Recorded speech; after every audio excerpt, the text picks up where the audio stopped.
lots of ways to do self-navigation. I'm just showing you one structure, and it really starts to evolve and change, right? And I'm also showing you the basic level, which is the learning targets that go right to the standard. As you and I get more sophisticated with this, the children will write their own learning targets. They will personalize it. I can attach this to inquiry. I can attach, in fact, this is the foundation of questing as a curriculum design. So one of your colleagues has been working with this, and I want to invite her to talk a little bit about what it's been like, because it's a complex journey. And we're going to use what she teaches us now, and we're going to use that in the second hour. Is that okay? Can we just give a little idea here? So, I don't even know where to start. Right, just to start with a bit of a caveat, I guess. At the start of this year, Christy very kindly agreed to have me teaching with her in her class. And we decided this last year before we knew we were going online. And so we talked about all these great ideas and thought, right, we'll do this when we get back in September. And then we were online. And I have to be honest, for a little while I thought, oh, I should put this back. I should hold off on trying this. And then I thought, that's ridiculous, because this is the perfect opportunity to try it. It's not going to be what I planned. I had a beautiful planner. I thought, this is what I'm going to do in September. None of it could work because it was all reliant on, having all these kids together and doing all these things. So anyway, so the other thing that is going on here is that at the same time, we've got this Schoology stuff happening. So I thought, well, okay, I'm going to trial Schoology at the same time as trying all these great ideas. So the caveat is, this is a bit of a mess. It's a bit of a dog's dinner. But I'll try and sort of explain some of the things that I've been trying. And Christy, at any point, please jump in with anything you'd like to add, because Christy's been there the whole time and we've been talking about all of this. So I'm going to show you Schoology because I think that will help to guide what I'm going to say. And you can also see what it physically looks like to kids. So this is actually the Schoology interface. So what I decided to begin with was I'd just really focus on one thing. And bearing in mind also, we've only done 13 days so far of this. This is just 13 days. So I thought, well, the first thing I want to really focus on is choice. Because kids are not used to having genuine choice. Often we say, you can choose this one or this one. We don't really give them lots of choices. And so we basically did the first unit of the maths curriculum, which was this numbers, big numbers. And that's what I focused on, that I provided them with some materials. So they had all these different things that they could go in with video. So I prepared all of that. And I just said, I'm not going to tell you how you go about this. I want you to explore this. So they had loads of technical issues, and my stock answer was play around, see if you can make it work. And, we got all of that going for the most part. Something that they couldn't get their head around was the fact that they didn't have to do all these questions, that they could choose. So kids would say, do I have to do page 5 and 6 after I've watched the video? No, you don't have to. Do I have to show you it all? No, you don't have to. Just show me what you do know, and I can see that. And we had a sort of way of putting that onto a Padlet and stuff. Anyway, I'm going to go to the next unit, the one that we're working on now, because it's a little bit more refined and less messy. And that's the thing about this. It's so messy. But I think as you go through each unit, it just becomes a little bit tighter and you get to understand what the kids do. So something else that they couldn't really quite get their head around to begin with, I don't think, was the idea that we weren't going to do a test at the end. So we talked about this idea of, well, you're going to show me what you know. And some kids chose to do a test because we have a test book. Some kids did other things. One student made a video. One student put some slides together. I mean, the quality is, well, whatever, we've got to work on that, but some really good ideas. So they were starting to see this idea of choice. So they could choose the videos were all provided for them. There was some indication of where the practice lie for those concepts. I shared with them initially a sort of I can do list, which I'll show you in a second. And then I said, at the end of these 2 weeks, you just need to show me what you know. That's your self-assessment. If you want to test yourself by using a test book and answer those questions, that's fine. If you want to show me what you know with a video or slides, that's also fine. So that was the sort of main focus really for these first 2 weeks. Okay, this is the unit we've just started this week. It's factors and multiples. We've got our videos and maybe some bits that they might like to do for practice. Another video, some bits they might like to do for practice. We've got some choices of things that they can do afterwards. And this I'm trying to build up with them as well. I'll just show you the targets first of all. Full disclosure, Marie, I just added some bits as you were talking. Okay, this is the targets. So one thing that I think now I need to start working on is really refining all this. Now that they understand they truly have choice, I think now we can start to build in some of these different things. So anyway, so we have our targets, I can statements, and we have this idea of ways you show that you know, and we're starting to build up those options. So that's that. Then we've got our, so I'm just talking you through what's there, what it looks like. And okay, choices. So we had this for the first unit as well. And I just added this bit about expertise. How can I show my expertise in this? I thought that's a really good language because there's a number of kids in this class who absolutely know everything. And coming to Alison's point, one of the boys I was having private conversations with over email because he was basically working on powers of 10 and negative numbers. We had some kids who went off with the big numbers and they were exploring things like Googleplex. You know, so we had all these different extension activities that they could get to relatively quickly. But that's definitely something that we have to be prepared for, because when you provide it like this, some kids will just go, got it. And then you've got to be ready to have some things up your sleeve. But anyway, so this is a sort of place that they can go at the moment to get their next ideas. At the moment, they don't know what their choices are in terms of next steps. They haven't built those skills. They don't know about learning strategies or any of those things. So they get to choose, you know, you've done some things, you've shown me this basic knowledge. I'd like more practice. I'd like more challenge. I'd like even more challenge. And then this idea of exploration. And for this unit, we haven't discussed that yet. What you might like to explore with factors and multiples and things like that. So that's what we've got so far. While moving us to the next piece, and Anna, I love what you're showing us. I do want to suggest also, when students do know them all, it is a great opportunity to have them write their own learning targets. So instead of it necessarily being more challenge on the existing learning target, you can personalize it and they can write learning targets where they can say, you know, how can I express a Googleplex? Or that might be a different learning target. It's something beyond even the learning target that we were working on, which is really good practice for them to understand the learning targets. And the idea of having multiple ways for them to teach it to themselves. I saw the worksheets there. Are there other opportunities where we could differentiate how many ways they could teach themselves the material and practice the materials with a what do we call it? A foolproof, right? Foolproof. I don't know if you use that word, but a foolproof method and model, right? So something where they won't accidentally be practicing it incorrectly. You never want them to learn it incorrectly. So imagine they have no idea how to do this thing. How could they teach it to themselves? I see the video, right? I'm assuming if I hit play on this video, right, it's going to teach it to me what it is. Is that correct? Yeah. Perfect. So the videos, the instructional mini lessons. So actually, interestingly, what I discovered yesterday, and Christy and I are going to do it in class today, is that they don't understand. They don't have the learning strategy, many of them, for how to watch a video and learn from it. Many kids were choosing to ignore the video and just go to the workbook practice stuff that they could do. So actually the lesson today is, how do we watch videos? Right.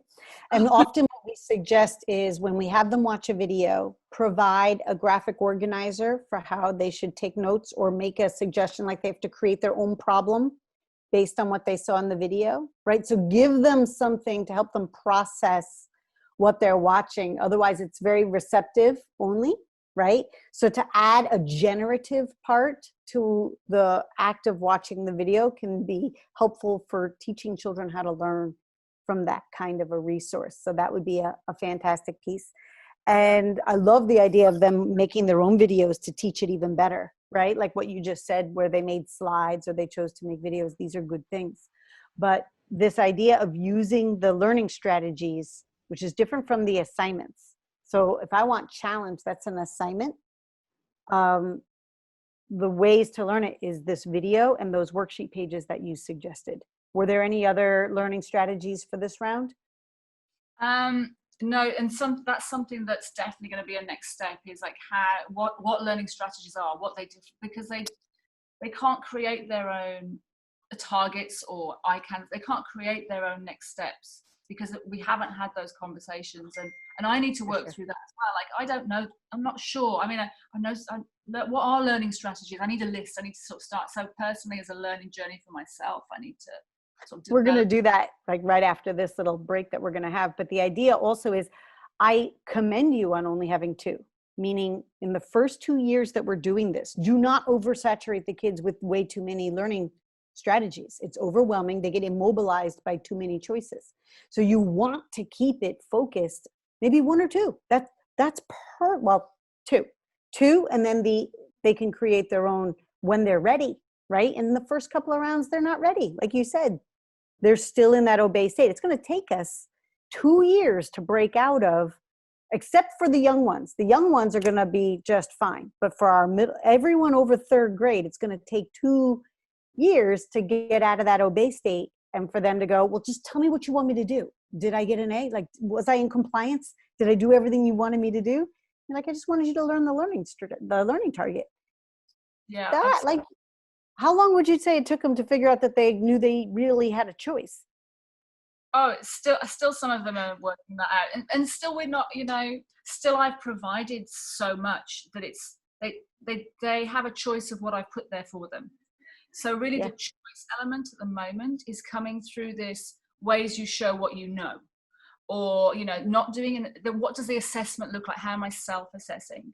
So at the moment, it's very much these are the learning targets, and these are some ideas of things you can do once you have finished those, if you want more practice or more challenge, or you want to explore. Then you, of course, there's a choice of ways that you can show what you know. But of course, this is also, they've only done 1 unit like this. They've only spent 10 full days of a single unit.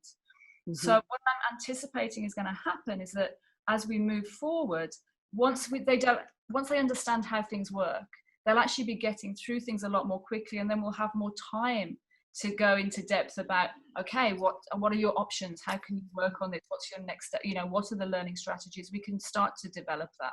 At the moment, you do get more time. You definitely do. Sorry about that. This looks fantastic, by the way. You keep calling it a dog's dinner, but I got to tell you, that was it's awesome. I followed all. Yeah, it's really awesome. And the fact that you've leveraged it already into the assessment, that is in effect questing. You've actually left the self-navigation tool behind, and now you're into questing because they're thinking about how to prove to you what they've learned. So you've really taken this deeper and into a nice spot. So Anna, thank you very much for sharing this with us. Keep going. I know you had one more piece. I interrupted you. I'm sorry. Okay. I was just going to show one more thing, which is just trying to get in the online situation. You can't see all the kids, and just trying to get there. One thing I'm sort of as a challenge at the moment, and I'm struggling with, is how to get that constant dialogue. So I did try something which was using, in Schoology you have this help desk idea, so getting kids to write things in the help desk. To start with, it really was just write something in the help desk, but getting them to put things, and I did try and get some feedback. And because I said the big focus really for them at the beginning was the choice, that they genuinely have a choice, and the link to pace. Like, you can go through this, you can choose your own pace, and loads of kids commented on pace. If I want to work on my own pace. I'm on section 4. I mean, okay, showing off a little bit, but the idea was that they would do that, and a lot of kids were quite responsive to that and appreciated that. So I just thought I'd share that with you as well, that there are ways, even though we're not in person, that we can try and garner feedback. And there's a long way to go with this as well, something more consistent, something more visible, or something that tracks their progress, you know, which in person we could have done with paper and pencil. But yeah, there are ways online as well that we can. So yeah, it's the face though, isn't that fascinating that they were so eager to respond to that? So emotionally giving children a sense of control of time, because we control the learning targets at this point, but they control time. That's what you're trying to message. They can learn it all right in the beginning of the unit. They can wait until the very end, or they could pace it out and do a little bit as they go. The fact that they picked up on that so quickly is wonderful, and that they openly spoke to you about it here in this chat. I like this chat feature. I hope the kids keep using it. Yeah, I think it's really useful because it's easy for them to access. But I think the message that I have to anyone that's going to start trying this is you keep your expectations specific, and you know it's a process. I mean, it's going to take years for these kids to develop these skills, to sort of learn the strategies. There's so much involved. And so I just think being very realistic about what can be achieved. And so for me, if by Christmas these kids really do feel like they've got choice in their learning and choice in how they show what they know, I'll be happy. So because Marie, you're showing us all these fantastic things, and there's loads of different ways, and when you start, it's almost overwhelming because you want to do everything, and you can't. The kids can't. So it's planning that out, I think, is the key. And it changes all the time as well. Every day is different, and there's lots of messes. There's a lot of mess. there's a lot of kids in this current environment, because we're not with them physically, that we need to do a lot of tracking of. So I've got like a tracking sheet where I'm trying to this is the neat version. It actually just looks like scribbles on a page, but keeping track of who's doing what and where they're at is a lot harder online than it would be in person. So that's probably the biggest challenge, is are the kids genuinely making progress and moving forward?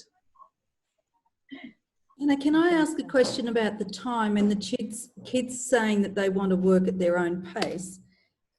When do you, or Marie, you too, when do you move a child along? Because with maths, often there's something a little bit new every day. So if a child's working at their own pace, but they're not really keeping up with the pace that, in terms of getting, I don't know how to explain it, because it's different to understanding and what they can cope with, but we do move the children along, don't we, at school? So if the children are sort of lagging behind and it's the end of the week or end of the unit time, I mean, does that matter if they haven't sort of moved on to something that you want them to know? Or do you have to say, okay, now's the time, okay, you can work at this pace for a certain amount of time, but I'm going to have to move you along tomorrow. So, move on to the next, the next skill or strategy or routine, whatever you're learning. So how do you, it's fabulous what you've done. It's just amazing, and it's lovely to see. But I am wondering, how we are going to move the kids along to keep up with the pace, or are we going to slow our pace down, which we haven't got much, we have to get through the curriculum. So I can definitely talk a little bit to that, if that's okay. So at the end of these 2 weeks, there were about 4 kids, and they're basically the ones that aren't highlighted on this piece of paper, who hadn't uploaded the work, hadn't put it on the Padlet. I hadn't managed to check in with, it was just, oh no, what are these kids doing? And basically, I sort of went on a case by case, and you have to look at these kids and you have to think, I thought, well, what are the main things that they need to do? Well, it was this unit. So it was the numbers to 100,000 unit, and they had these 4 areas. So I just went with those students individually, and it went into the next week, and that was okay. It started at the beginning of this week, and I just went to each of those kids and said, right, what's going on? And I had actually checked, I've checked in with the kids quite a few times, probably, I don't know, Christy, maybe 2 or 3 times over the course of the week on an individual or small group basis. So I knew them. That's why I didn't have ticks by their name and highlights. So I knew it was coming, but I still couldn't do anything about it. So I just worked with them individually, and I got them to show me in a different way. I had 5-10 minute conversations with them yesterday and said, right, can you do this question? And they had their books and I talked them through, or I put something on the screen and said, can you read me this number? What's this rounded to 10? And and I could then see, they can do these 4 things. I actually was able to assess them in 5 or 10 minutes on the things that they hadn't put there. So I guess the answer is flexibility. But I think they're going to be better next time, because next time they're going to know, actually, no, I'm going to be followed up on, because one of the girls, she just wasn't doing it, and she was using technology as a reason why she couldn't. But now they know I'm going to be chasing them. So I think that probably is and there's always going to be kids like that in the classroom as well. But the thing is, the other kids were all moving along, carrying on. So they'd slowed down, but no one else had to slow down. Yeah. That's kind of I'm sorry, Anne. Sorry, that's kind of the beauty of it. Instead of always trying to move everyone together in step, you're giving kids the tools so that some kids are kind of moving along and you have the opportunity to do what you need to do with smaller groups and individuals to kind of meet kids where they're at. But you can let those kids go that can go in certain times and places. So you have that flexibility that you're talking about, Anna. So Christina, the 3 pieces, the impacts of time, right? So impact 1 of time is that you still teach certain lessons, right? You do, because we have to, and there's certain learning targets that are on this that I have to go over and do. But I reteach to the whole group very rarely. So you get all that time back, which is a huge impact on, I have to cover the curriculum. So I just want to say that out loud. And then number 2 is that when I move along, when I move on to the next unit, because it does happen, right? I can carry learning targets from an older unit onto the learning plan for the next unit, meaning I've had students who maybe they didn't get linear equations very well, right? But they totally understood rate of change, right? So when we were in that unit and we were working on learning targets, I might have got them back to work on, right, learning targets that they still need to work on. So what's beautiful is, even though we've even moved on to another unit, my self-navigation tool gets to reflect what I'm supposed to be working on. And I can carry those pieces forward and continue to work on those, even though my instructional moments have moved forward for sure. But on the days when everyone is self-navigating, I can pull a small group. I can do that new instruction and spend that time with those kids that I really need to spend that time on. So the time relationship is a little different. It's not moving on the way I used to understand it, right? When the end of unit meant end of unit and I had to move forward whether you were there or not. And I felt my heart was breaking with you even as you were saying it, because you're sitting there, wrestling with what am I supposed to do, because we're doing whole group instruction. But this is self-navigation, right? And it really does have a different tone.